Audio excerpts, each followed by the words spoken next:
Say Namo Tassa Bhagavato Arahato 3 times to observe 5 precepts.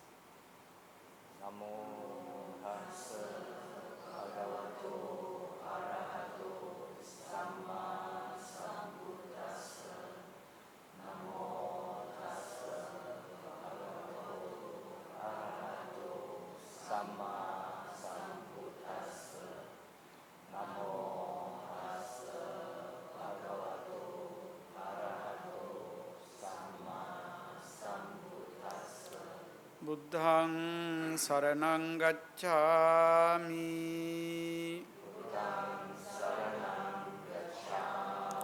Dhammaṃ saraṇaṃ gacchāmi.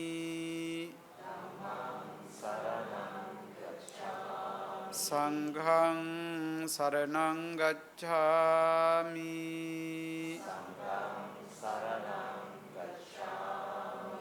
Dutiyampi buddhaṃ saraṇaṃ gacchāmi.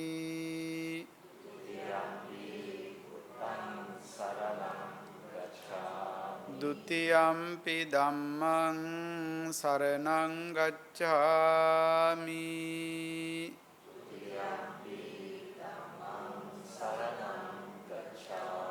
Dutiyampi saṅghāṃ saraṇaṃ gacchāmi.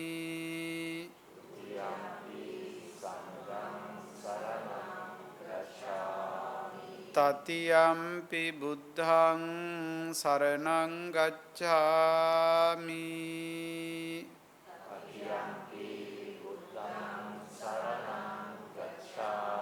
Tatiyampi dhammaṃ saraṇaṃ gacchāmi.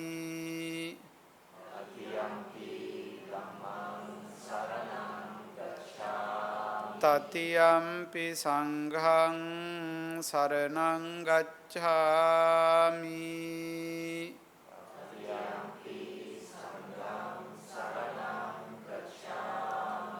Pānāti pātā vīramani sikkhaපදං samadhiyāmi.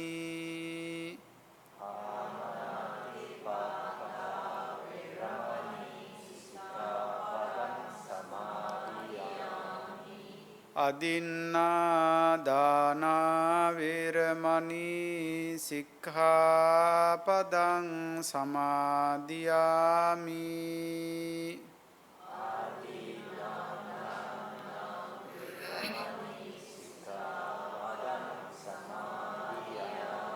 Kāmesu miccācārā vīramani sikkhaපදං samadhiyāmi.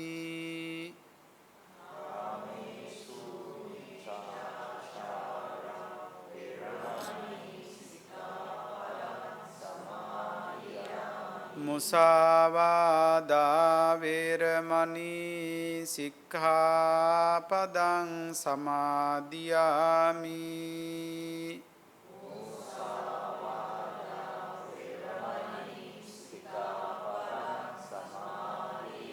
Surāmeraya majjapamā daṭṭhānā vīramani sikkhaපදං samadhiyāmi.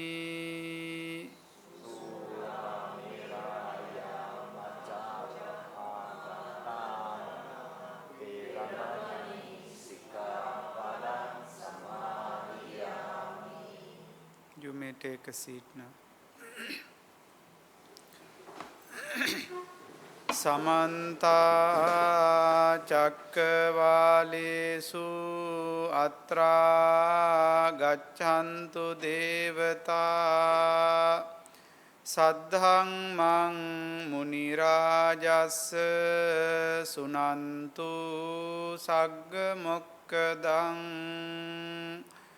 Dhamma savana kālo ayaṃ bhadantā.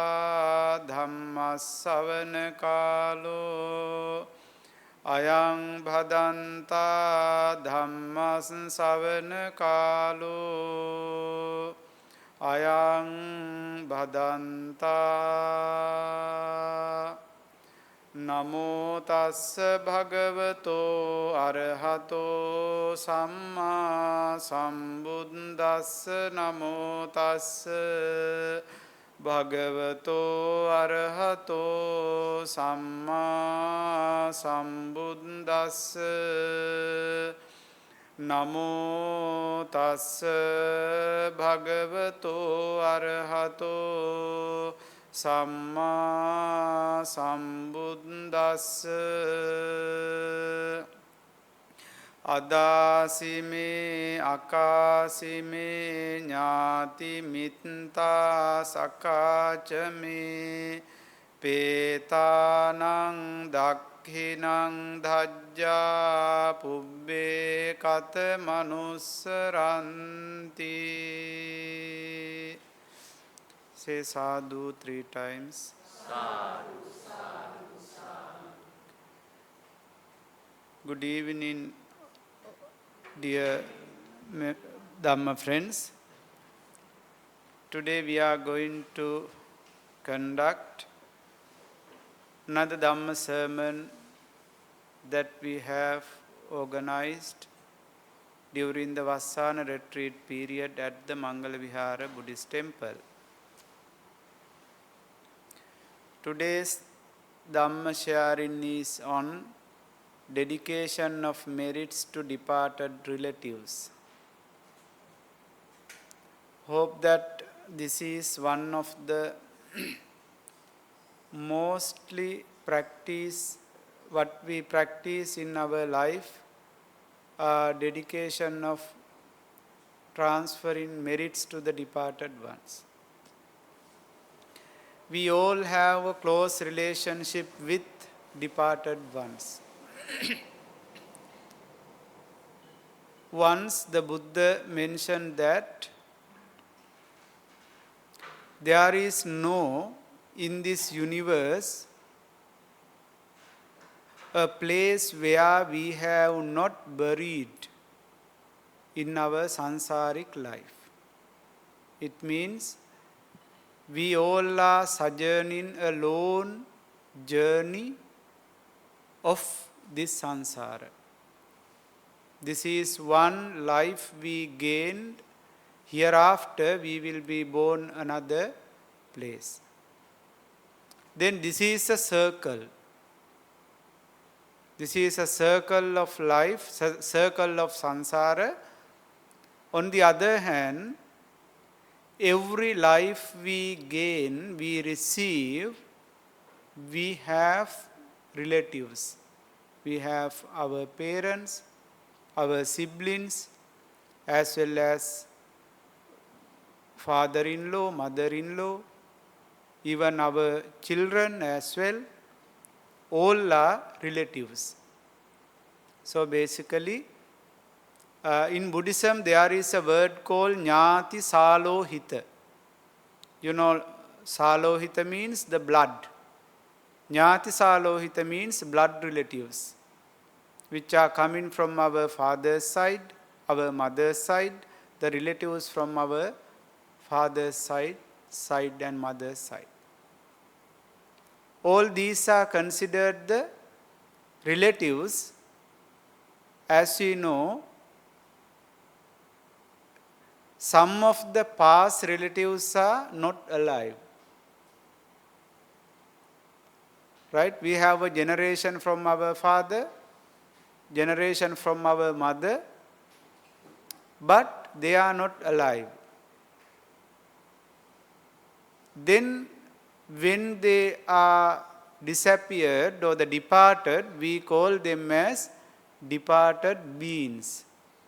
So in today's Dhamma talk, I wanted to aware and share with you what happens to the departed ones, how we can treat them, and where they will be born in their next life, and what will be the departed ones. Basically, just to have an idea on these things, today's Dhamma sharing is focusing on those points. Even every day, whatever the meritorious deed we do, we perform, we transfer merits to the two types of beings. One is the departed relatives, right? Saying that idamme jnati nang hotu sukita hontu jnatayo. It looks like an incantation that we recite every day. And also another thing is we transfer or the share merits with the deities. Saying ettavata chammehi or akasattha cha bummatta, we recite sharing merits to the divine beings, right? But what is the use of this? Whether we do this transfer in merits and share in merits with understanding, and whether our relatives can enjoy or the partake with the merit that we accumulate. These are some kind of issues confronted us. Maybe you also have those things, right? Every day you suppose you are doing what kind of, any kind of, different kinds of meritorious deeds. At that time you transfer merits and so on, right? Even the different festivals we conduct to deliver for the deliverance of our relatives, departed ones, right? So according to Buddhism, how we can understand and how we can perform all these transference and sharing merits with the departed ones as well as the divine beings should be very meaningful. Therefore, that is why in today's Dhamma talk, I would like to draw your attention on this kind of a topic. Then, normally we all are beings, right? Sabbe satta. When we say satta, it includes for all beings who are in this universe.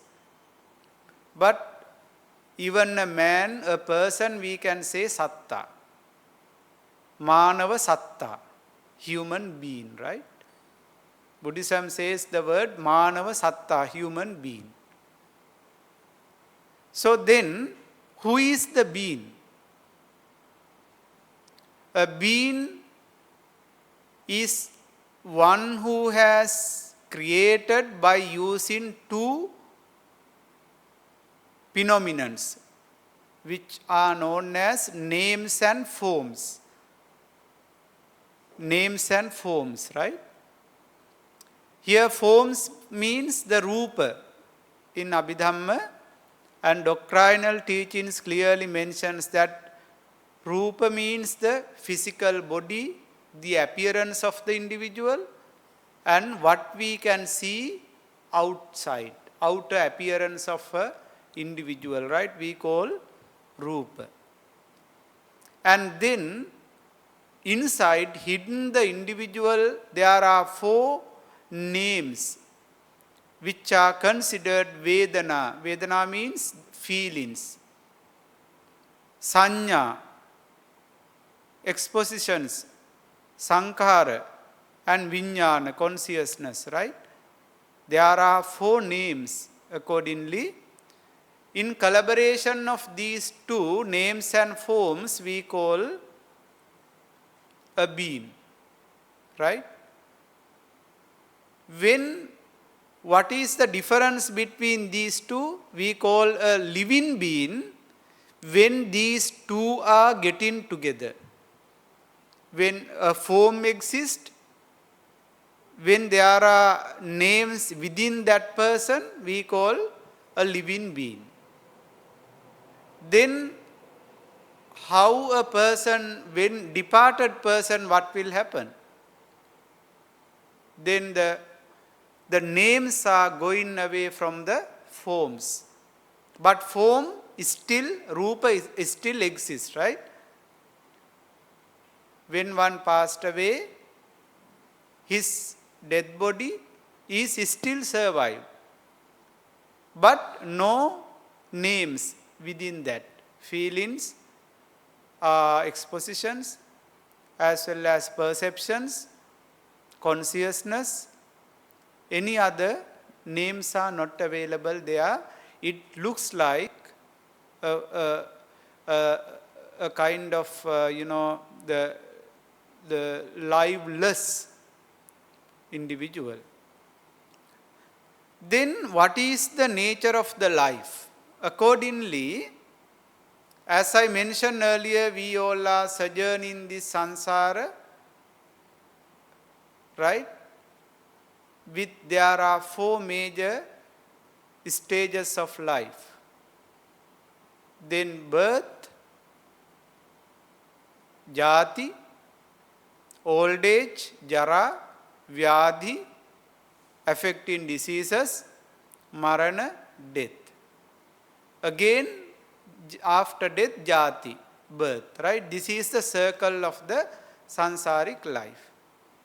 So Buddhism has clearly pointed out the life is so uncertain. Life is so uncertain, just as a lamb kept in a windy place. You suppose that a land kept in a windy place, when the opening a window, just keep a land, what will happen?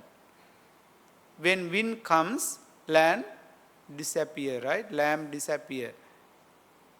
Then life is equivalent to a bubble of the water. You suppose that when water comes down, when it rains, right? What will happen? When water comes into the earth, it creates certain water bubbles, right? Then what happens? Just create the bubbles and then disappear quickly. No more times exist, right? Then life is just like a streak of lightning, where we can see on the sky, right? When the rains to be come, it is lightning. And the dew drop on a leaf, and a line on the water. When we are drawing a line on the water, what will happen? Just drawing, quickly vanishing or disappearing, right? That is the nature of the life we are maintaining. That is philosophically, metaphysically, or whatever the way we try to understand the nature of the life is like this. It means it is uncertain. It is subjected to change, decay and death. We cannot avoid that. Sometimes we don't know, we don't like to hear even the word of death, right? We don't like. Even we don't like to see even a coffin, even take in a dead body like that. We hope that they are inauspicious, right? They are inauspicious. But that is the reality of the life according to Buddhism. That is why Buddha has given the life is like this kind of examples are given to really understand what the life is, the nature of the life. So, there is a meditation object in Buddhism called Marananusati, right? Marananusati meditation object, we try to contemplate on the death and nature of life. So therefore, this is something what we have to understand clearly, the nature of life. We don't know what will happen to our life as well. And where and how this will disappear. We can't clearly understand.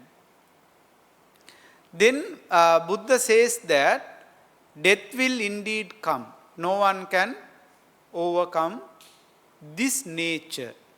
Actually, this is a nature, right? This is a nature.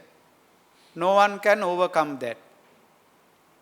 And also death follows birth like an executioner and waits for an opportunity. No time period for death. I was thinking how to preach today's Dhamma sharing without using the term death. Because I heard that some people don't even like to listen to the term death, right?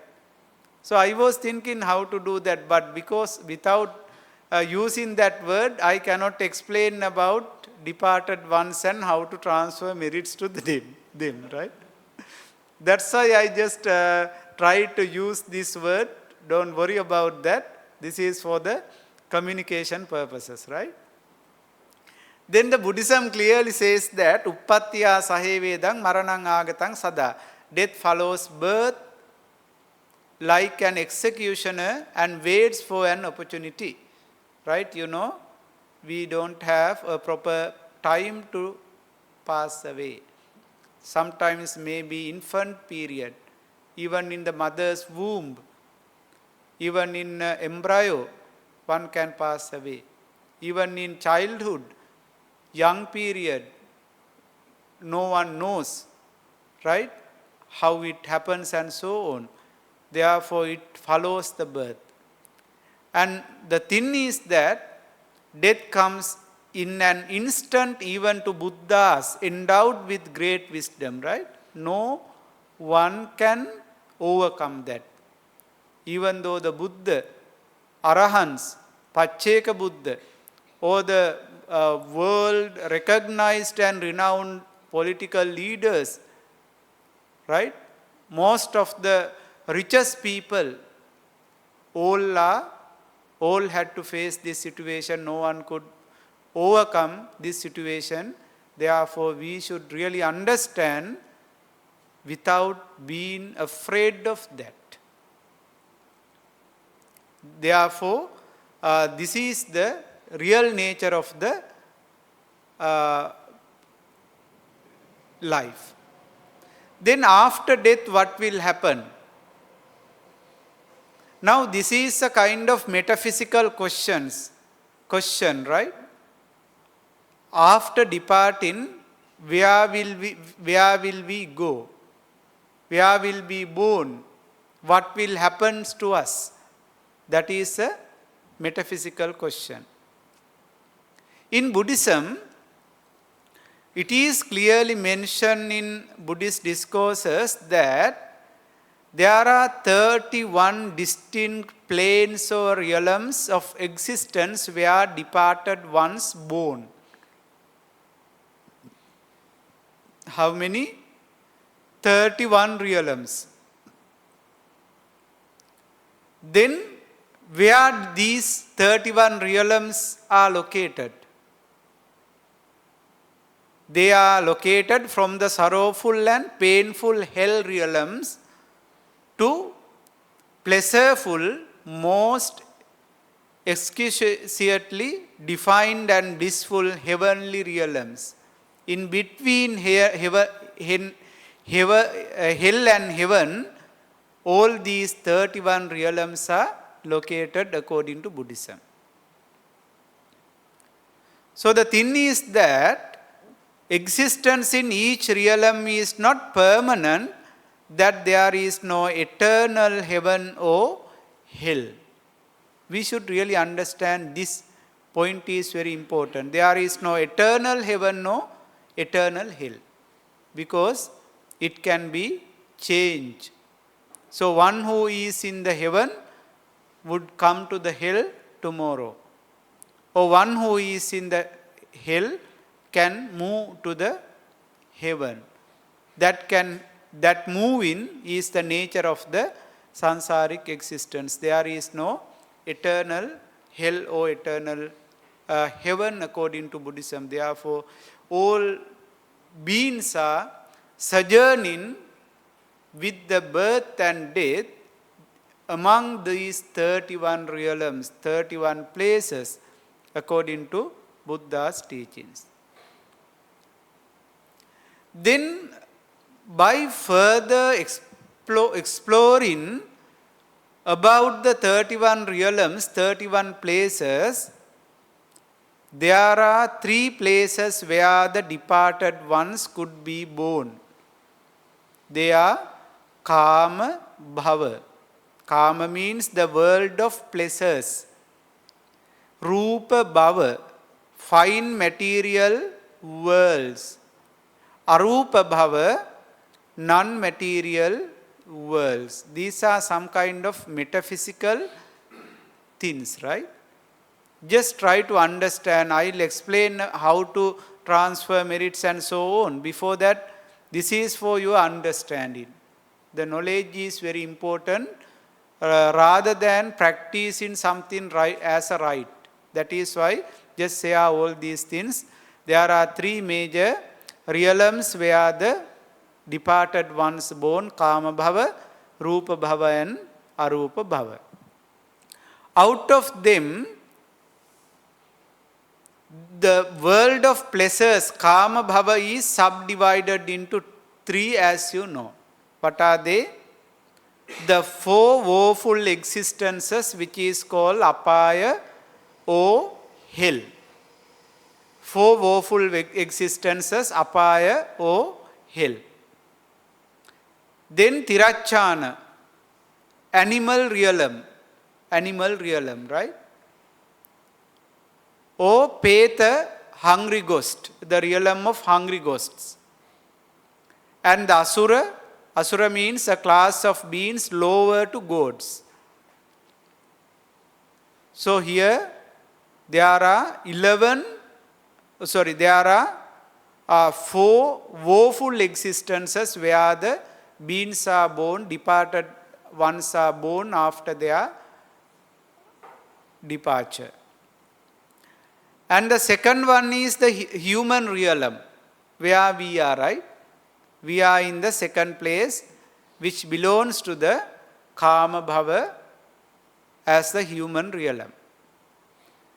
And also there are 6 divine realms where the divine beings are born. So all these 11 places are known as Kama Bhava. Kama Bhava means the pleasureful worlds according to Buddhist cosmological theory.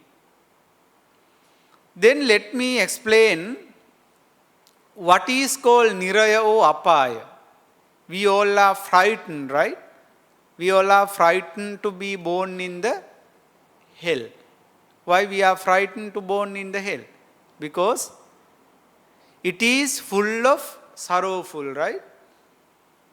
It is full of sorrowful. Why this is called Niraya? In Buddhism, Niraya means the realm without happiness. Niraya. The realm without happiness. Why? There is no happiness in the Apaya or hell. Or Niraya. No happiness. Always burning. Always suffering from the things like, I'll explain them in later what is happening there. And also, in Buddhist commentarial literature, 8 main hells are described: Sanjiva, Kala Sutra, Sanghata, Roruva, Maharoruva, Tapana, Mahatapana and Avici, etc. There are 8 kinds of Niraya or Apaya in Buddhism.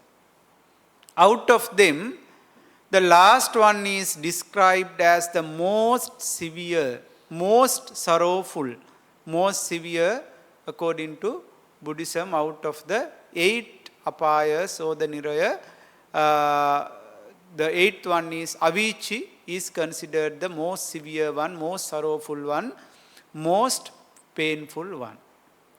So I am not going to explain all these 8 in detail, right?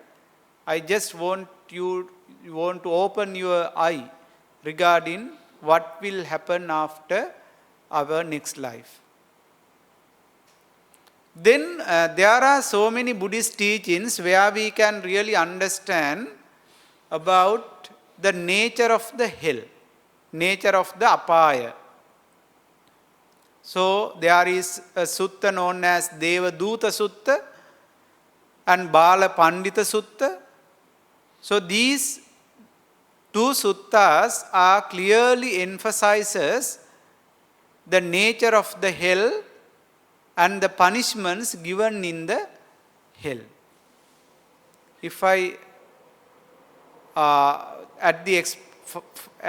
by the end of the explaining on these the nature of the hell, I ask one question. The question is whether you like to be born in the hell, apaya. That would be the question, right? With that, keep in mind that question, just listen to these things. So the Devaduta and Bala Pandita Sutta mentions how the Satan, right? Satan is the lord of the hell, will treat you when we will be born there. The punishments are given driving red hot stakes through the hands and feet, and another in the middle of the chest. And they suffer painful, sharp, severe, acute feelings, but they don't die until that bad deed is eliminated. You see, the nature of the hell, one of the punishments given in the hell is clearly mentioned, how driving red hot stakes going through the different parts of the body as a punishment given in the hell. This is how the hell is created in temple paintings, right? I took this from one of the most famous historical temples in Sri Lanka, where we can see how they are created. And this is the kin of the Niraya, Apaya, and these are the people, beings who are giving punishments, right? How the judgment is given by the kin of the Apaya. These are the offenders who have been born in the hell. Then what does he does was, he just call upon all the beings who came to hell and raised the what kind of wrongdoings you have done to be born here. Then, having investigated all the deeds they have performed, then he informed them, you have done this and that. So therefore, it is not done by your mother, it is not done by your father, your brother, wife or husband. You have done yourselves. Therefore, you are the responsible for all the behavior you have done in the sansar, in the life, in previous life. Then, therefore, you have to bear the punishments, right? That is how very justifiable, having justified the wrongdoings of the in previous life, the kin of the hell, apaya, would give the further what is called punishments. Throwing them down and hack them with axes. These are the punishments given in apaya according to Pali canonical text. Throwing them down and hack them with axes. And keeping them upside down and hack them with hatchets. harnessing them to a chariot and drive them back and forth across burning ground, blazing and glowing. Right? These are certain punishments given. Then climbing them up and down a huge mountain of burning coals, blazing and glowing. Turn them upside down and throw them in a red hot copper pot, burning, blazing and glowing. They are seared in boiling scum, and they are swept up and down and round and round. So these are some of the punishments given in the Buddhist canonical text. And further explains, tossing them into the great hell, which consists of the characteristics 4 are its corners, 4 its doors, neatly divided into equal parts, surrounded by an iron wall of iron is its roof. The ground is even made of iron. It burns with fierce fire. The heat forever radiates hundreds leagues around. Right? This is how the nature of the hell is clearly explained in the canonical text. The hell is surrounded by iron walls, the 4 sides and up and down.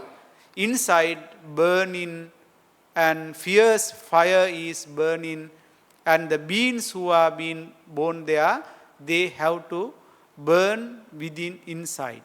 That is how that is mentioned in the different, depicted in the different pictures in this way. This is the how wrongdoer is taken to the Avicii.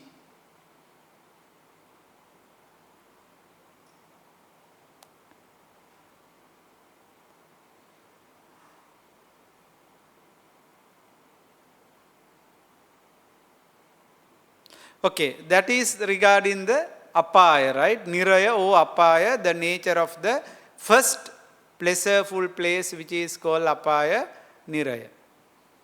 Then second one, animal realm.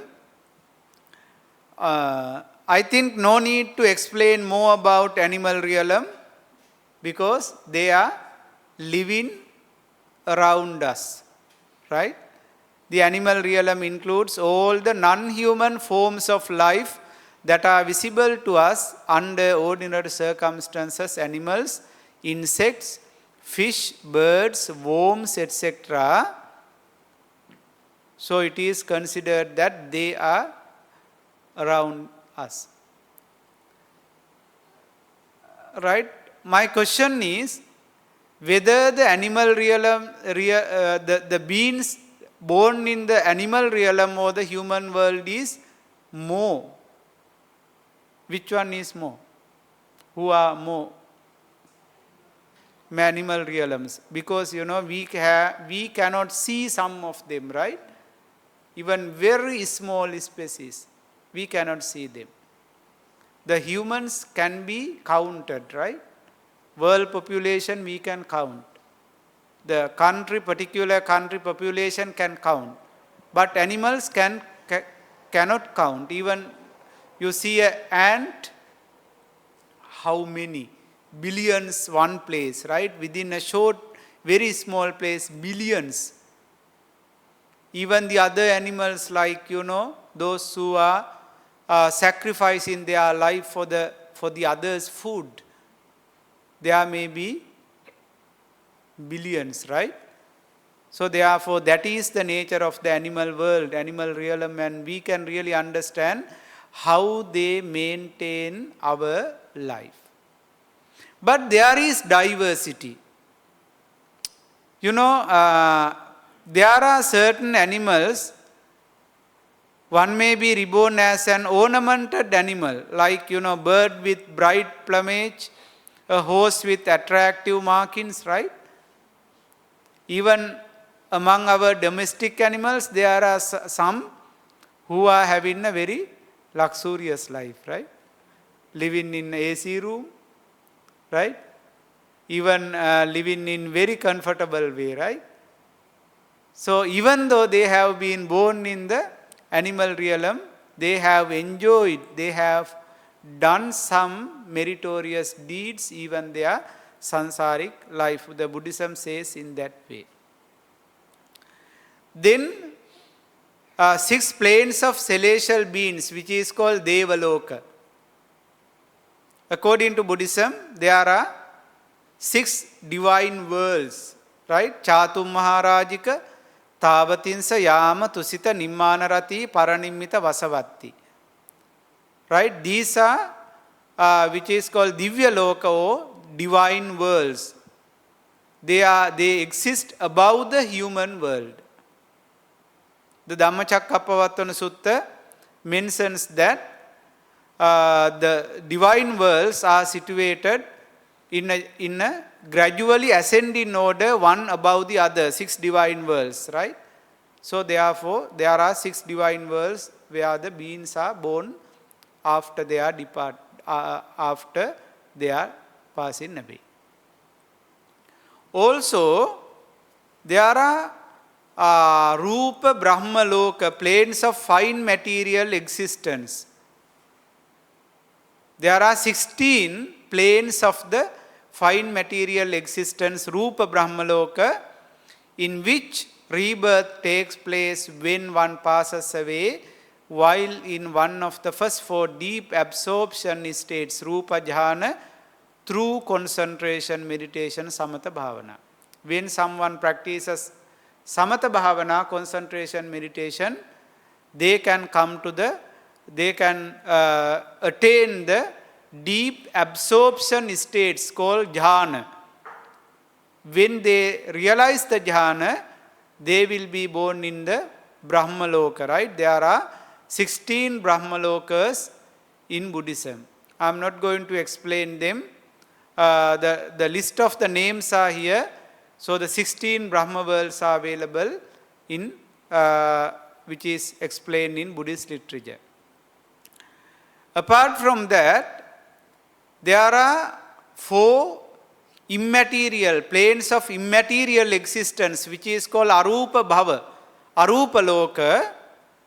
They are Akasananchayatana, Akinchanyayatana, Vinyananchayatana, Nevasanya, Nasanyayatana. In the Arupa Bhava, formless planes, right? Immaterial planes, they have only the mind, don't have a physical body. That is called Arupa Bhava. So these are some of the Brahma worlds where beings are born after the death. Now these are considered the 31 realms, right? 4 hells, 6 divine places, 1 human world, then 16 Rupa Bhava, right? And 4 Arupa Bhava. Altogether 31 realms where the beings are born is mentioned in the Buddhist canonical text. Then out of the 4 hells, there is a form of beings known as hungry ghosts, right? Hungry ghost realm. We call Peta. Now we are coming to the real place for us to understand for our departed ones, right? All other 30 places, the departed ones may be born, can be born all other 30 places, right? Including the 31, this is a hungry ghost. So which is called, hungry ghost means Peta, those who have been born there. Then there is a Buddhist text known as Peta Vattu, where we can see so many stories regarding the greedy ghosts. Greedy ghost, when someone passes away, they will be born in the greedy ghost, which is called Peta world, right? So there are some characteristics that can be identified about the Peta world. You know, Venerable Mangala, most probably he went to the Peta world, the realm of the hungry ghost, and he discovered the reasons why they were born there and how they are having their life. As an instance, you know, there is a story of the Peta or the hungry ghost known as Satta Putta Khadaka Preti. So there was a hungry ghost who was born in the Peta world, and how he maintained her life is, she is delivering 7 child in the morning and another 7 child in the evening, and she eat them, but still she cannot fulfill her hungry. Even though 14 childs were delivered, one's own delivered 14 childs were eaten by herself, she is still burning with the hungry. No fulfill her, he cannot fulfill, she cannot fulfill. That is called Sattaputta Khadaka Pretiya. So there are so many stories regarding that, and what they have done is also the consequences also given in those things. Then according to the Peta Vattu, we can clearly understand the nature of the greedy ghost, how they looks like, right? They are always naked and very ugly. Just to see these pictures, right, the general idea, they are naked and very ugly. Their body is very smelly. And they are surrounded by flies. Because of the smelly, they are surrounded by flies. And veins are popping out. Their body veins are popping out, right? Not full of muscles and so on. Then with very thin, ribs sticking out. Very dark and ugly with red eyes and black teeth. Look very nasty. And these are common characteristics of the hungry ghosts. These are the common characteristics of the hungry ghosts. Further, there are certain cases, their body is color and gold and shines in all directions, but mouth is like a pig's, right? There is one which is called Sukara Mukha Peti, Petavattu. Her mouth is like a pig. And next one, her body is as beautiful as an angel and are floating in the sky, but mouth is being eaten by worms and is very smelly. These are certain stories regarding the nature of the hungry ghost, right? Now we are transferring merits to them, and what happens to them, and this is some of the characteristics for understanding how the hungry ghosts are, how they looks like, and how they are maintaining their life. And also the life of the hungry ghosts. So we transfer merits to them because of the mercy towards them, right? How they are suffering those realms. Everlasting suffering from hunger and thirst. In the hungry ghost, their hunger is everlasting, thirst everlasting.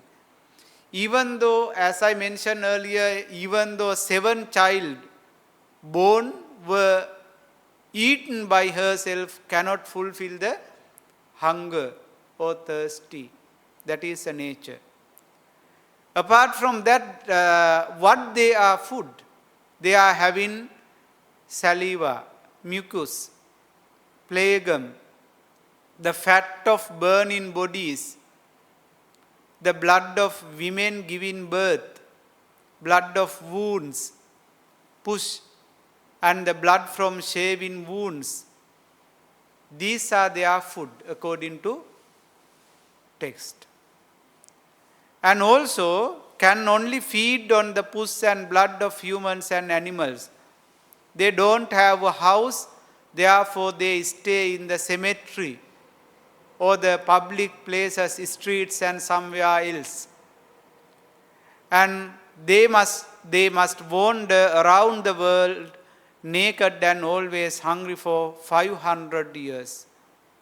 So there are so many characteristics about the hungry ghosts, right? Then, even though someone is born in the hungry ghost, they are having such kind of lifestyle.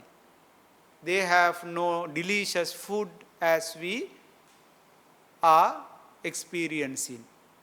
Nothing. They just have dirty things, right? Therefore, that is the nature of the hungry ghost. Now, this is what I was explaining about the Sattaputta Kadaka Preti. The story is there. I am not going to explain them. However, the reason is given here how she was born in the hungry ghost, as an hungry ghost who was practicing like that. It mentions that the Preti mentioned that my husband's other wife was about to give birth. I was extremely jealous of her. With that evil mind, I gave her some medicine that would kill the unborn baby. The 2-month-old embryo flowed out just like blood. The baby's grandmother became very angry with me and called her relatives. She frightened me and made me swear on an oath. I told a terrible lie by saying, if I was the one who killed the baby, I will eat my own sons. Right? Since then, she had been born in the hungry ghost and she had eaten her own babies. Even that kind of stories are given. So, then what we have to identify is, these are just to understand the real nature of the hungry ghost. Why people are born there? That is the most important question, right? Why beings are born there? What they have done to have such kind of very painful, sorrowful, disgusted life? That is the most important point. Buddhism clearly mentions that they are being born in particular realm according to their past karma. According to their past karma. When they pass away, they take rebirth once again. Elsewhere, according to the nature of their previous karma, according to Buddhism. Buddha says that there are causes for woeful living, like, be born in the 4 hells, are mentioned: threefold bodily actions, threefold unwholesome deeds by the speech, and threefold unwholesome deeds by the mind, which is called 10 unwholesome deeds. One who performs 10 unwholesome deeds can be born in the such kind of painful, sorrowful places according to the Buddha's teachings. So while to get ready, I started reading entire Petavattu for this today's Dhamma sharing. Even though this is going on 1 hour, I dedicated more than 1 week. just to, not only for get ready, but just for my understanding, and also just to have, gather some information for you to aware on these things, right? It takes a long time. So, however, all these stories mentions that because of the performing 10 unwholesome deeds, the people will be born just after death, they will be born in such kind of woeful places. You know the bodily woeful actions, right? Kill living creatures, steals, commit sexual misconduct, telling lies, speaks divisively, speaks harshly, talks nonsense. Those are the verbal woeful actions. And further mentions mental woeful actions, covetous, words, ill will and wrong view. These are the tenfold unwholesome deeds according to Buddhism. About unwholesome deeds, there should be another Dhamma talk. Otherwise, I don't have time to explain everything, right? So, just to understand, because of performing all these unwholesome deeds, people will be born in such kind of woeful places according to Buddhism. Then, why need our support to the departed ones? Why we transfer merits to them?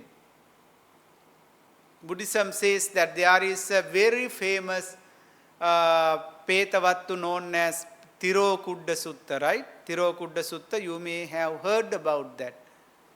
In that, Buddhism mentions that departed relatives will come back to their own houses and stand by the doors. They also stand outside walls and intersections, right, according to Buddhism.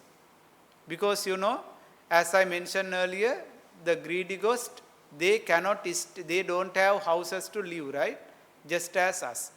They live in cemeteries and some other four-way junctions and such kind of places. Then they are coming to the houses also, stand in by the doors, they are staying on the walls of the outer side, they are waiting for merit.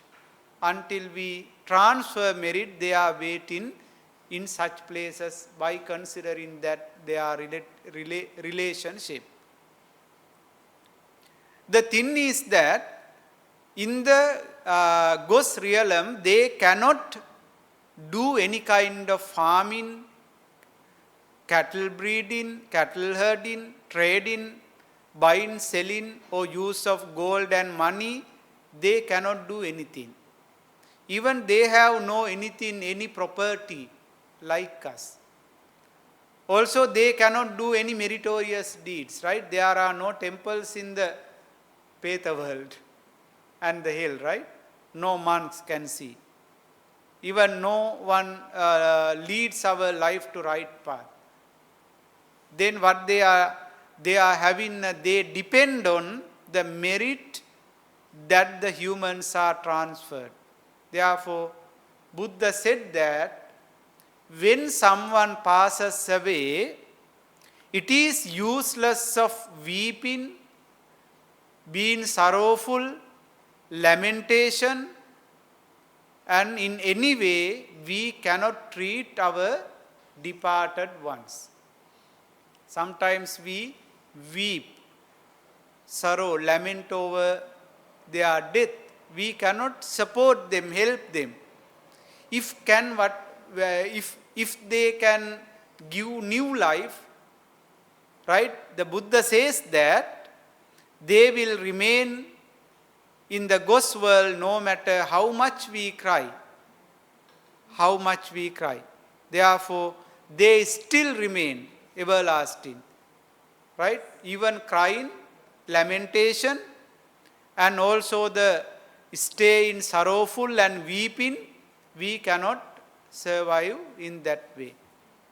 Then what Buddha says that we always should try to support, help our relatives only by performing meritorious deeds. Can we see the departed ones? No, we never see, right? Only we can share some material things only for those who can see us, right? Meet us. We can share with some money or the food, fruits or whatever, right? Even we can give them medication. If we cannot see them, meet them from our physical eyes, how we can treat them? No way, right? That is why Buddha said that we can do some meritorious deeds and by accumulating merit we can transfer them to the departed ones. That is the only way for giving treatments and supporting or helping to our departed ones. Then there are two words you should really understand.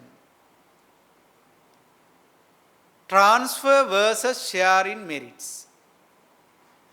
Who can say what is the difference between transfer in merits and share in merits?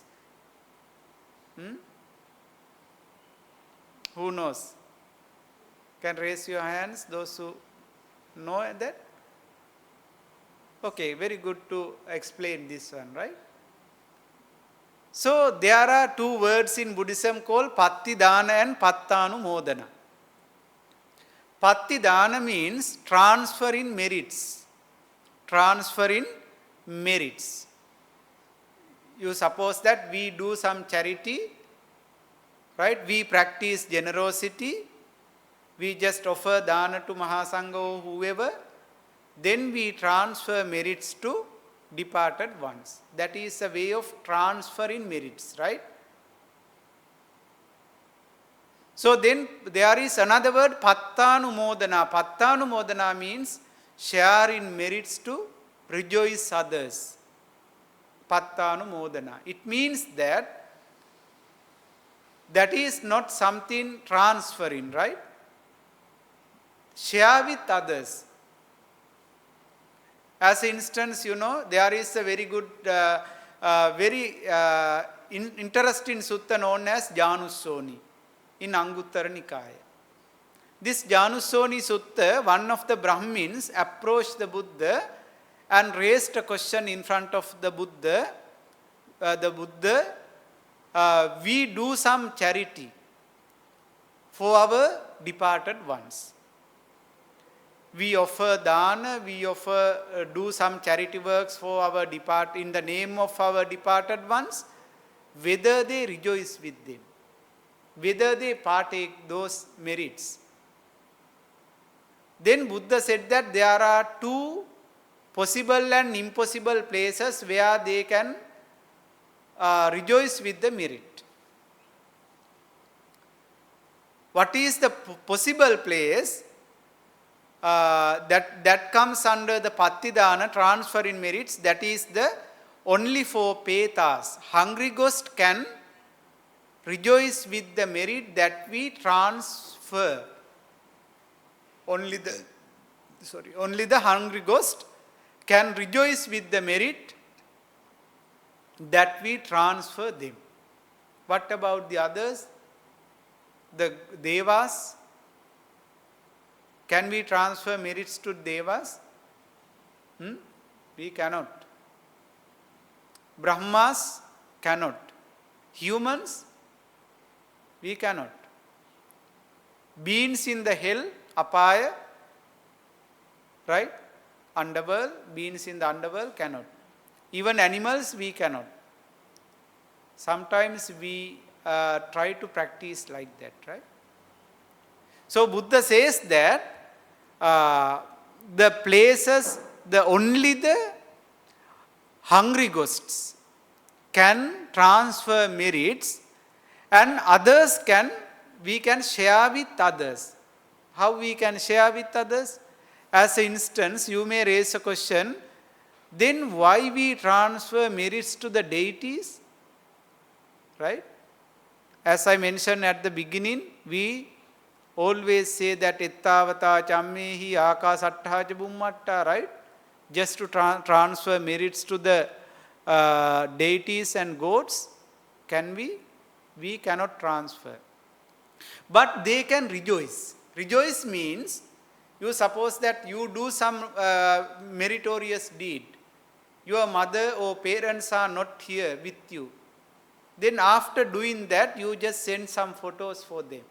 And you explain them, saying that I did this kind of a meritorious deed, I offered these things and dedicated like that. Then by looking at, hearing that, your mother, parents will say sadhu sadhu, or they rejoice with, right? Then what will happen?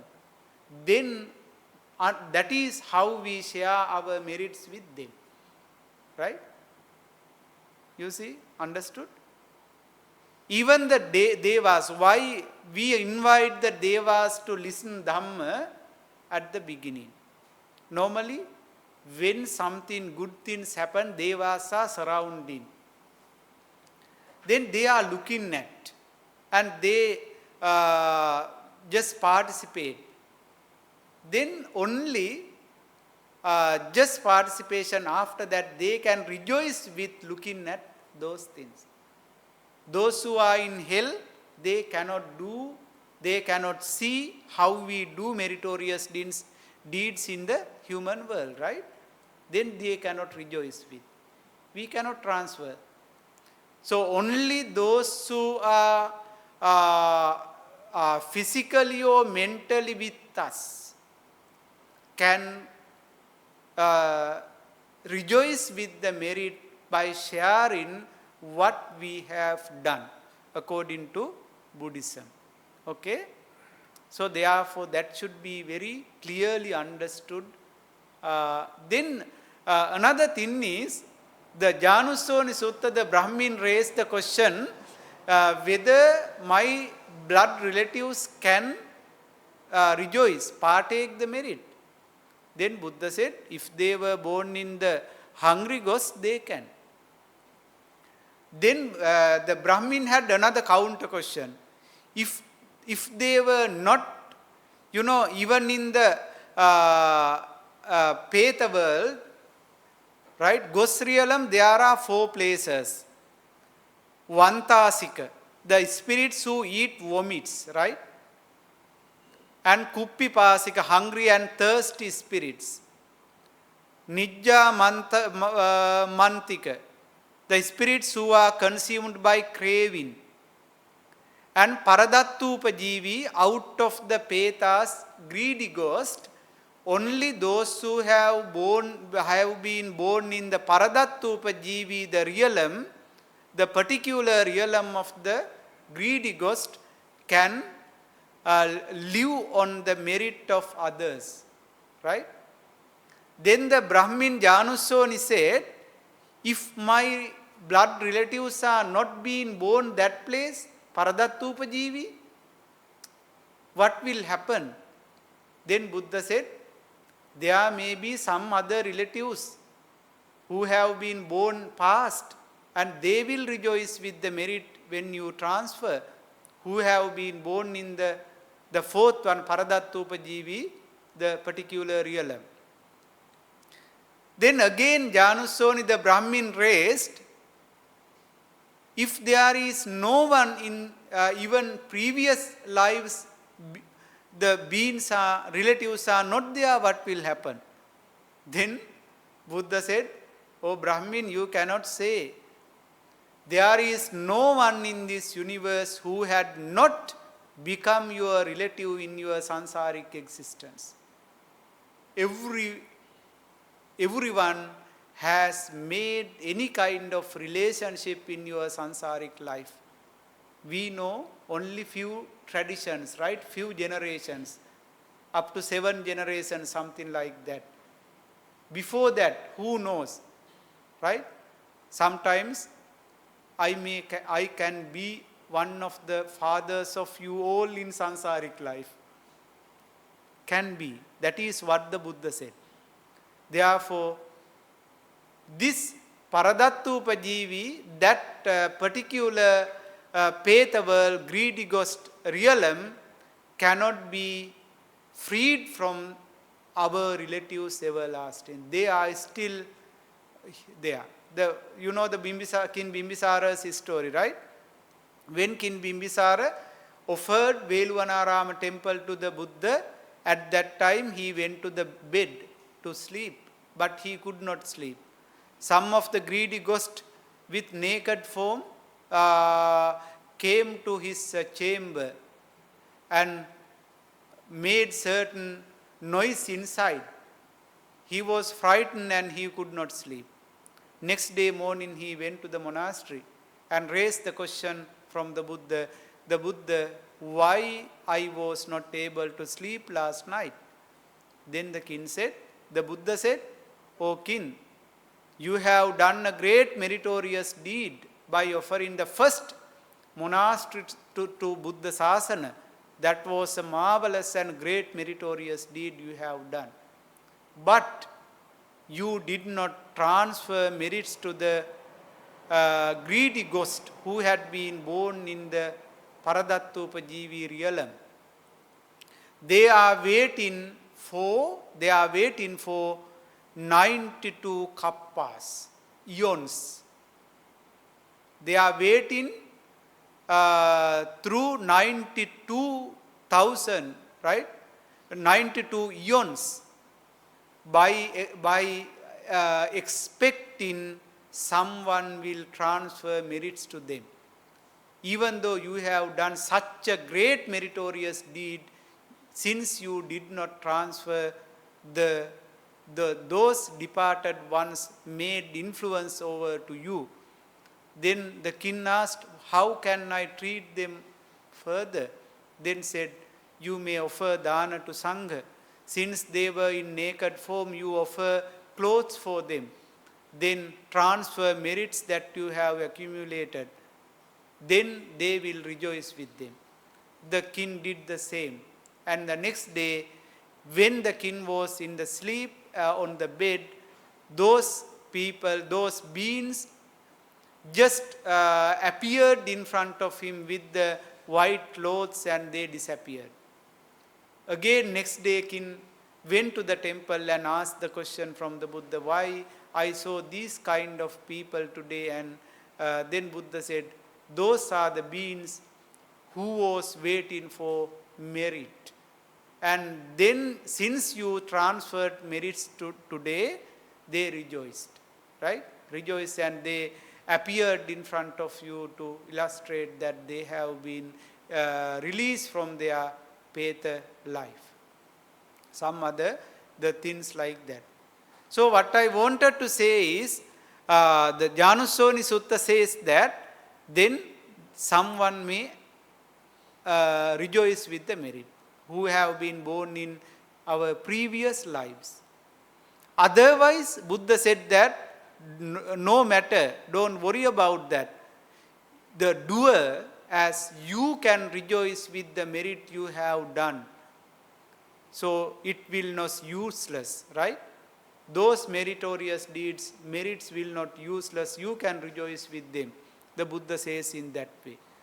So therefore, that is what the Buddha says like this.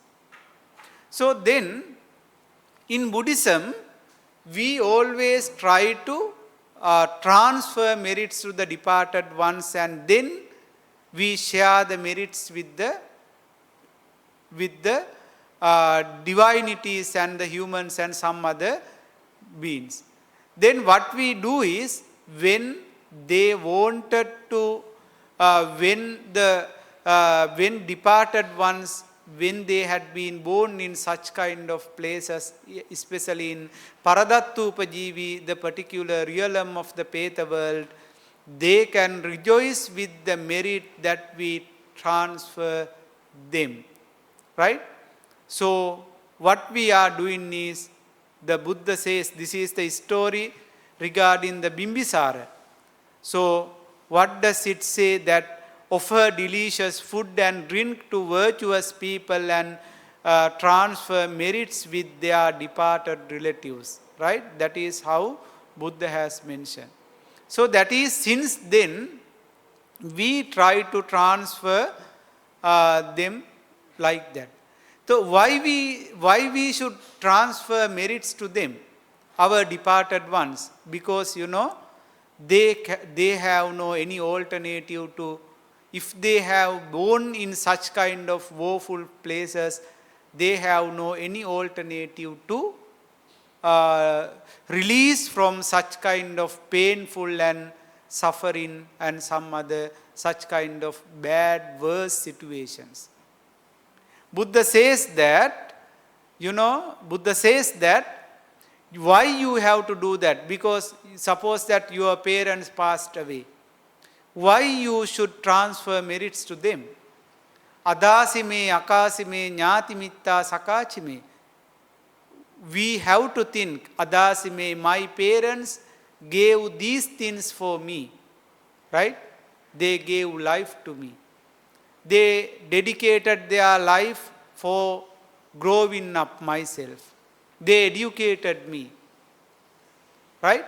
They gave me food, shelter, clothing, medication and everything. Like that, by considering their service done as a way of paying gratitude them, we have to transfer merits to with the mercy and kind hearted towards them. Whoever, even the parents, husband or wife, what they did for me, what they gave for me, right? And by considering that, we should try to transfer merits to the departed ones, because they will be rejoiced only if we transfer them. No others will do that, right? No others will do that. No others will transfer merits to our departed ones, relatives. We are the responsible for transferring merits to them. Right? That is why Buddha said that when one is doing such kind of things, that is why we need to transfer merits to our departed ones. So then, most probably, Buddhism mentions that, the Tirokudda Sutta explains that human beings are in higher planes, higher place, right? So out of the beings, human beings can do meritorious deeds rather than the others. Right? Now we can practice charity. We can, practice generosity. We can, practice virtuous, sila. Right? And many other meritorious deeds and wholesome deeds. So Buddha has given, when we are transferring merits, we just pour water into a what is called empty pot, right? There is one pot empty, another one is full of water. What is the meaning of that? What we do is just take the full of water, the pot with water, and pour it into the into the blank one, right? What is that meaning? It has a simile. The departed ones are equivalent to empty pot, who are having suffering and painful life, if they are having born in the lower or the woeful places. And as human beings, we have done some meritorious deeds. Our heart is filled with joy with the meritorious deeds. It looks like the water filled, pot. Then what we do is, we just pour water and try to fill the empty one. You see, the Buddha, as Buddha said, as water that rains on a mountain top flows down to the bottom, right? As water, yathavari vahapura paripurenti sagarang. As water that rains on a mountain, top flow down to the bottom, right? Evameva itodinnang petanang upakappati. So, will the merit share from the human world reach the beings in the ghost world, right? Just as the wind rains to the countryside, the water comes down and they flow towards the sea. In the same way, the people, humans who are in the higher places, when we do some meritorious deeds, when we transfer meritorious deeds, the lower places, the beings who are, the relatives who are in the lower places can rejoice with them. Right? That is the example given in Buddhism. Further mentions, just as streams of water fill in the ocean, so will the merits shared from the human world reach the beings in the ghost world. Right? One should share merits with departed relatives, recalling, he gave to me, he worked for me, he was a relative, friend and companion. Right? By thinking on that, we try to transfer merits to them. So what will happen? When transfer in merit, whether they are vanishing, you suppose that when you give money, your pocket will be empty, right? Your pocket will be empty. When you give the goods, something you have in your house, the house will be empty, right? When giving merits, what will happen? Whether they empty or not? No. Because transfer in merit is also a kind of meritorious deed. Buddha says, patti dana. If we transfer merit, it will further fill. Then don't worry about transfer in merit. Some people try to give a portion, a part, right? Just a little. They think that I did the meritorious deed, therefore I want to keep something, right? No need to think like that. Just try to give everything. Then you will get doubled and triple like that, okay? Because, transfer in merit is such a way, such a deed, according to Buddhism. It will never empty. Your pocket will never empty by transferring merits entirely. So therefore, that is the meaning, that is the idea of the transfer in merits. So however, what we try to understand is basically in our day-to-day life, dear Dhamma friends, we always practice this transferring and sharing merits, right? Then without not knowing really why we are practicing that, we just imitate others, right? We just imitate others. So that is useless. As a Buddhist or the one who practices Buddhism, they should always be aware on all the rituals we are performed, all the rituals we are doing, right? Therefore, from today onwards, you can perform the transfer in merits to the departed relatives and the share in merits with a good understanding, right? Then that understanding would make your life better. And also, your departed ones may rejoice with the merit that you have transferred, because you are doing that with knowing the real wholesome way. Like, kammasakata sammaditthi. Sammaditthi means right view. With the right view, when we are doing such a thing, that would generate another meritorious and wholesome deed. Therefore, in today's Dhamma sharing, I just want to share with you why we need to transfer merits to the departed ones and how we should, how we can share merits to them. Normally, there is some people raise whether we need to give, sometimes, the why we transfer merits to giving something to the monks actually. So there is, one can give something practice generosity for anyone else. No issue with that. No matter whoever you you practice, right, generosity.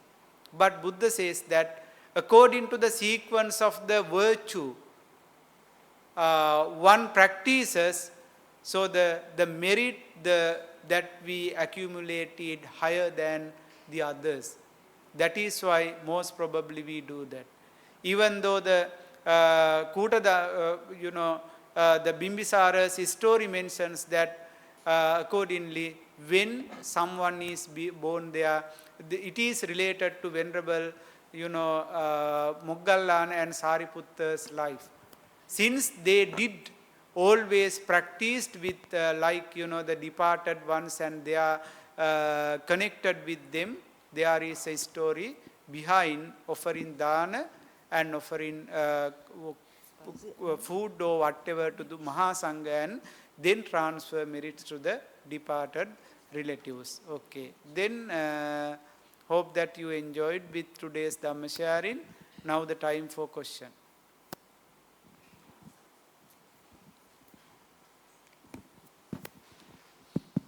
Thank you, Bhante, for the very enlightening sharing. I have a question. Now, let's say if I transfer X dollars from my bank account to a charity, at the point of transferring, must I, in my mind, say, this, may this act of charity, the merits be transferred to my past relatives? Must I say that, or do I just assume that when I do something good, automatically my past relatives will benefit? Do I have to say that specifically at that point? Okay, you mean that you transfer money from your card for a for some kind of religious activity or whatever, right? Yeah, for some charity. Some charity activity. Yes. Then you are asking whether you can accumulate merit. No. Whether... And transfer merits to the others, right? Yes. Whether this act of charity, the merit can be transferred. But must I say, with this act, may my past relatives benefit? Okay, that's a very good question. Most probably we are doing like that, right? What we are doing is, just we hear something, a charity activity, someone who is doing, right? You suppose that another country or wherever. Then you cannot physically join there. Then what you are doing is, you just share some money or whatever the donation to that charity work. If I am the responsible person who is coordinating that, why after conducting that charity, as I mentioned earlier too, right, just take few photos and just send to you. Then by looking at that, that the meritorious charity has been performed as we discussed earlier, then by looking at that, you can rejoice with the merit because you have dedicated to that. Then you can transfer that merits to the departed ones, no matter with that. So what we generously do is, we just share through your card or physically you give money or something, it doesn't matter with that. Because we are dealing with our mind. It is something mentality to mentality, right? Even the departed ones, we just not give something. We cannot deposit some money for them to use in the heaven, hell or anywhere else, right? Then what we do, something like mentally, we do like that. Even such kind of situations, we release something, give something, right, with the intention of doing a charity. When charity is done, automatically you can rejoice as well as you can transfer them to the departed ones, no matter with that. So how the mode we pay or do the donation or whatever is, it doesn't matter. Yes. After the charity is done and we didn't do any dedication of merits, Sorry? will the departed get the merits? Oh, well, what I'm saying is, if we didn't dedicate merits, all right, at that point of that charitable act, does that mean that the departed won't get the merits? I couldn't get the question. Oh, I repeat. If we didn't dedicate merits at the point of doing that charitable act, Yeah. okay, does it mean that the departed will not get the merits? Actually, what we are doing is just doing something, it cannot be transferred. As instance, I said the story of the Bimbisara, right? King Bimbisara, even though he did such a great charity work by offering Veluvanarama monastery, his relatives who had been born in the greedy ghost, Peta world, could not rejoice because they had no what is called perception that the king is transferring merits to them. There should be a consciously idea of transferring merits to them. So that is why we said sabbe sattha sukhita hontu, right? When we say sabbe sattha sukhita hontu, the beings who are in 31 realm can rejoice with the merit. Otherwise, if you want to transfer to a particular person, your mother, father, or any kind of particular person, that is why we just recall the name of him or her. Then they can directly, psychologically, they can understand. It is like a kind of telepathy, right? When we just remind, someone can got some kind of, conscious in that way. In the same way, if the particular, the person or the departed one cannot transfer, may rejoice with another relative who passed away and waiting merits from you, they can. And I thought that you understood your question, I give the answer, right? Okay. Any question?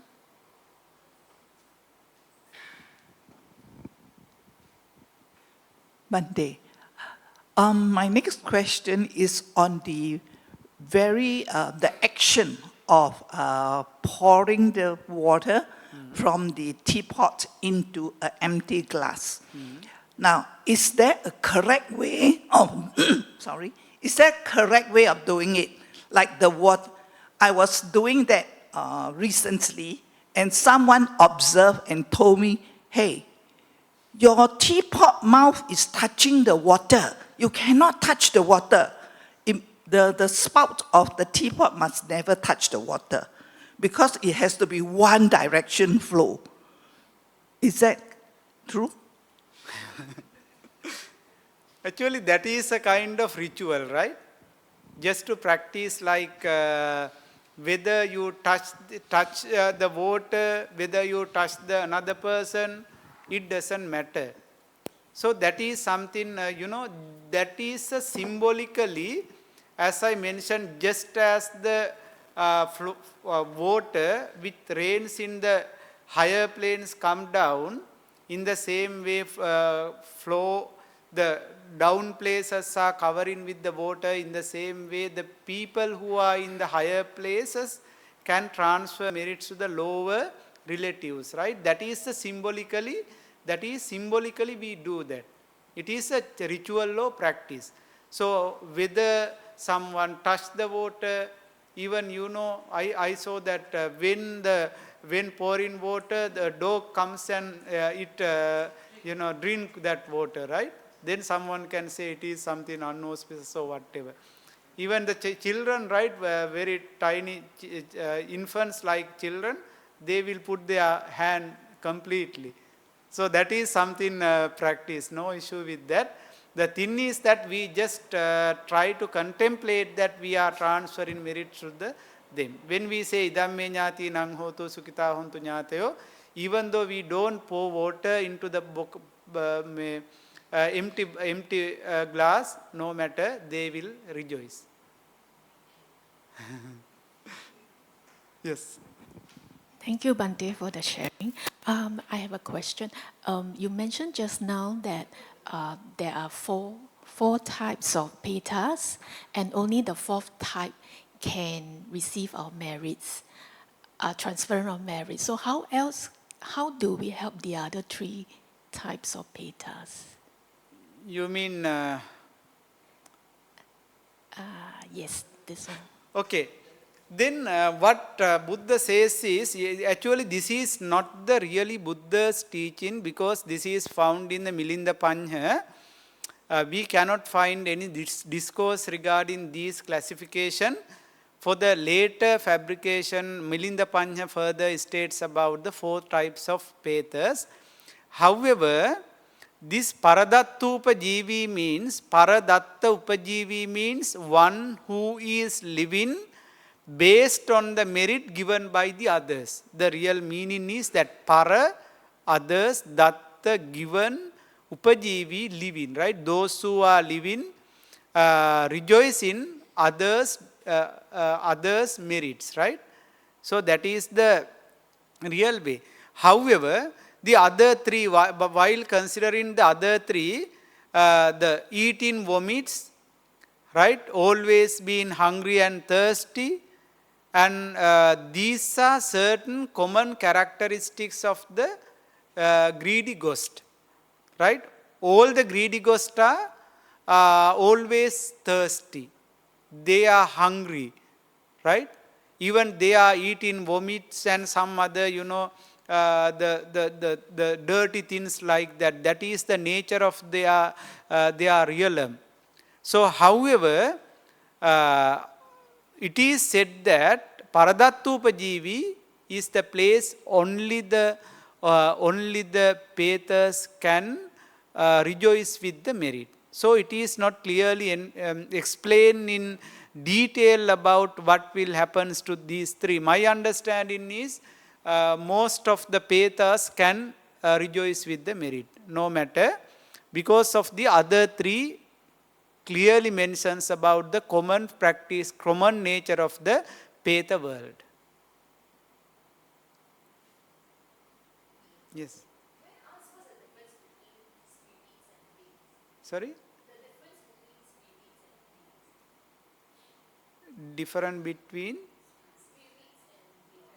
spirits and beings, right? So basically, the being is used to denote the common sense like satta. Satta means it can include the devas, brahmas, humans, animals, even the greedy ghost, the hell or whoever, wherever they can be included there. But spirits is some kind of, like, the devas, departed ones, something like ghost and so on. Normally we don't say like for the humans we don't say spirits, right? They are something like, who has some miraculous powers, who can go here and there, move here and there, like, as instance, the devas, even the petas, right? They don't have a real way of life like us, right? They spirits like divine power, who has divine power, who has different kinds of, showing certain miraculous, it is not showing miraculous, but there are some such kind of divine powers and so on. Even the petas can have certain divine power. It is not something like divine power. They are not surviving like the human beings, right? Therefore, we don't use the term for humans like spirits. then humans comes under the beings. But the devas, most probably in those who are in the four hells, they, to denote them, we can use the term spirit. So the spirits sometimes don't have a physical reality like us, physical life as well. Even the mental consciousness like us, right? Something like, ghost we call, spirits like that.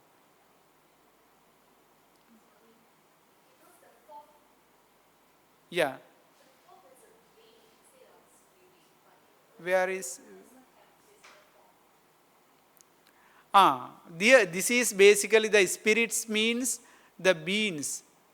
Because the problem is English, translating Pali words into English, the Westerners has used different words.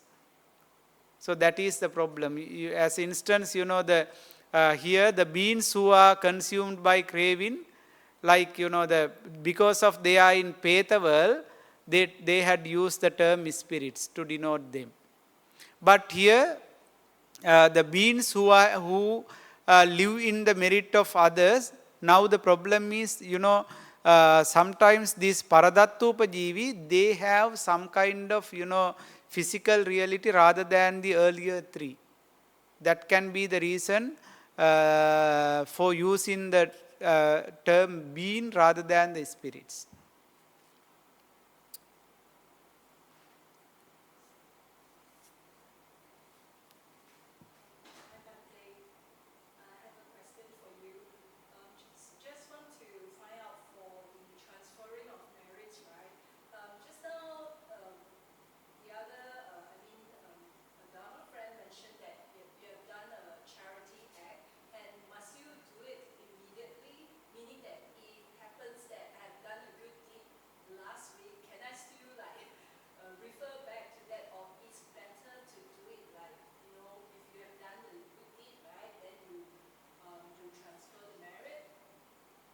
You mean...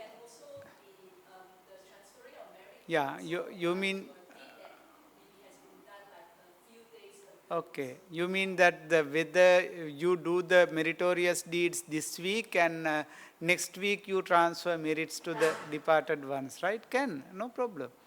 Even we can transfer whatever the merit we have done in the past, right? No need to just transfer just after immediately after doing the meritorious deed, no need. Because it is something, as I mentioned, mental process, right? Even we also ourselves can rejoice with merit what we have done a few years ago by consciously reminding how we did, what kind of dedication I did, right? Then automatically that creates merits, right? Generate merit, and then we can understand. Just only to maintain our mind very clear and wholesome mind. Somanasa Sahagata in Abhidhamma says, right? Somanasa Sahagata. Such kind of mentality we can generate ourselves and transfer, no issue. No need to just do it and transfer. That is something like, no need to think in that way, just whenever we can do that. Because transfer in merit is a kind of mental process, right?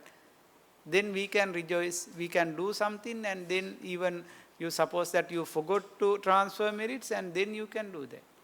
But most probably, our mind is filled with joy of merit when we do it, right? You suppose that today you are doing some kind of generous activity, or you practice sila or puja, right? You attend the Bodhi puja or the Buddha puja. By the time our mind is full of meritorious joy, wholesome joy, right? So the transfer in merit in that mind is more powerful than transferring after 1 week or 2 weeks when that wholesome joy is faded, something like, right? Then rather transferring in that way, transferring immediately is more powerful, I think. Because of our mind and body, mind and everything is with the joyful, with the wholesome deed. That's why. Yes. Hi, Bhante. Yeah. Can I just check with you, can spirit go into our body and control our body? Sorry? Spirit, can they come to our body and then control us? If they can, then how should we do to get the spirit out of our body? I mean, I've heard Actually, of that's all a very these good things that are question. happening. Yeah, Yes. yeah. Now, most of the people think that the dead people or the departed ones can influence over our life, right?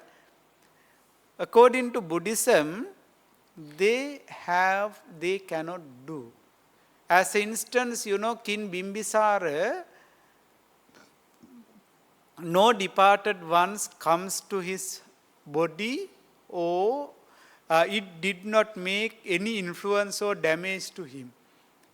What they did was, they just came and they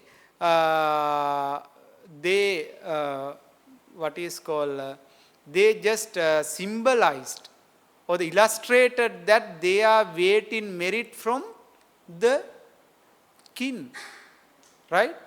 So they did a kind of influence over the kin, but they did not did any kind of harmful to the physical body or whatever.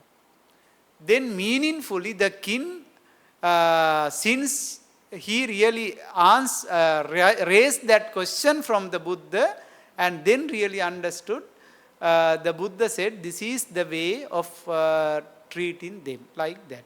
But we have a misunderstanding that the relatives, departed ones come and they always try to harm the people. In Buddhism, there is no any kind of situation where we can see in such a way. Even there is no such kind of situations found in Tripitaka. That is something like, when our mind is weaker, then we feel in that way. And when someone, feed us in such kind of idea, we just try to contemplate on that again and again. Then we just create such kind of mentality, right? And if our mind is strong enough, then no one can come, no spirits can come inside. So for those with weaker minds and the spirit going into their body, so those with weaker mind, not as strong as us, weaker mind. Yeah. So if the spirit will into their body, so what can, how can he get rid of the spirit? Actually, according to Buddhism, Don't have? no such kind of beings or spirits can make harmful to human beings, because we are very higher than them. Our mind is also very powerful than them, right? They are weaker, so our mind is powerful. Our body is powerful than them. Even by looking at the Petas or whoever, they have no even physical reality, something like that. Therefore, they cannot harm. But the thing is that if we weaken our mind or the physical body by thinking over on those spirits or some kind of superhuman things, then automatically we become sick by thinking over them. Okay. So the best thing is, with the awareness and understanding, just try to maintain our body and mind is strong. That is the best way. Okay, thank you, Bhante. Okay, maybe last question, right? I think got one more. Okay. Two last questions. Just give a quick questions. I'm okay I have time if you okay. No problem for me. Yeah, my questions, Bhante. when the ghost realm is described as consuming mucus, pus, and blood whatsoever, does that mean this the ghost realm actually having rupa, Actually, physical form? Yeah, sorry. yeah, it is something like, in different realms has different kinds of nature.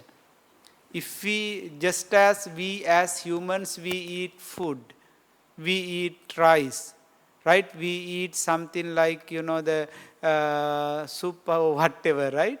In the same way, different realms, the beings in the different realms has their own way of food. That is the Janusoni Sutta mentioned, right?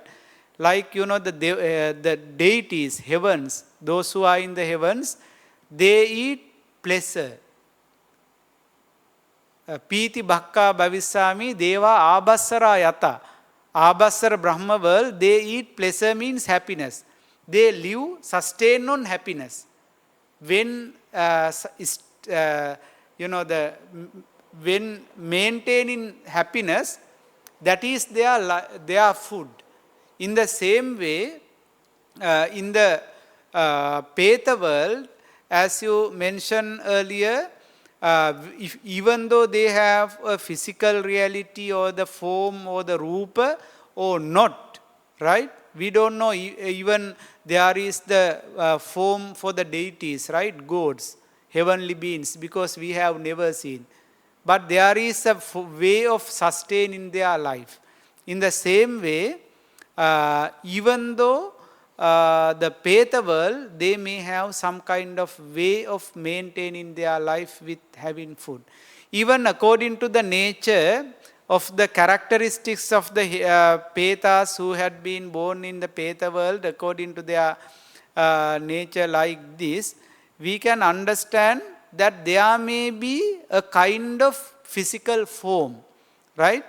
There may be a kind of physical form like this. I mean, I am not saying like this is just imagination, but there may be a kind of physical form which doesn't feel very beautiful, right? Something like very ugly, thin, like that there may be. Because we cannot say we have never seen. Okay. Thank you, Bhante. Yeah. Okay, then we'll transfer merits to the deities and departed ones. So today's Dhamma sharing, we were talking about transferring merits and sharing merits, right? Then we'll transfer merits to the departed ones. May all our departed ones rejoice with the merit, and may their life be successful wherever they are. If they are able to transfer, rejoice with the merit, may they have a very happy and successful life wherever, and may they free from suffering, and may they attain the supreme bliss of Nibbana. Say sadhu, sadhu, sadhu. Also, let us share merits to our deities and all our relatives, and may they be well and happy. May their life be successful. May they rejoice with the merit, and may they be attain enlightenment, supreme bliss of Nibbana. Sadhu, sadhu, sadhu. ආකාසට්ඨා ච බුම්මට්ඨා දේවා නාග මහිද්దికා පුඤ්ඤන්තං අනුමෝදිත්වා චිරං රක්ඛන්තු ලෝක සාසනං ආකාසට්ඨා ච බුම්මට්ඨා දේවා නාග මහිද්దికා පුඤ්ඤන්තං අනුමෝදිත්වා චිරං රක්ඛන්තු ලෝක සාසනං ආකාසට්ඨා ච බුම්මට්ඨා දේවා නාග මහිද්దికා පුඤ්ඤන්තං අනුමෝදිත්වා චිරං රක්ඛන්තු ලෝක සාසනං අභිවාදන සීලිස්ස නිච්ඡං වද්දාපචායිනෝ චත්තාරෝ ධම්මා වඩ්ඩಂತಿ ආයුවන්නෝ සුඛං බලං ආයුරාෝග්‍ය සම්පatti සග්ග සම්පatti මේවච අතෝ නිබ්බාන සම්පatti ඉමිනාතේ සමිජ්ජතු